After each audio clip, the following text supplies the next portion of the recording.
നാളെ നിനക്ക് അന്തിയുറങ്ങാനുള്ളത് 6 അടി മണ്ണല്ലേ. നാളിന്നോളം ചെയ്തതിനെല്ലാം മറുപടി അന്ന് നീ പറയേണ്ടേ.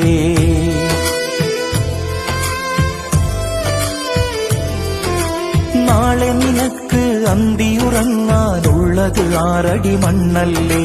നാളിന്നോളം ചെയ്തതിനെല്ലാം മറുപടി അന്ന് നീ പറയേണ്ടേ. നിന്നെ ചതിക്കുന്ന ദുനിയാവിത് കണ്ട് മയങ്ങേണ്ട കനവാനിത്. ആരാധ്യൻ അല്ലാഹുവിൻ അവദാനം വാഴ്ത്തുമീ. അവനിലേക്കാണല്ലോ നിന്റെ മടക്കം. പിന്നെന്തിനാ നിനക്ക് കൊതി ദുനിയാവിൻ ലഹരി.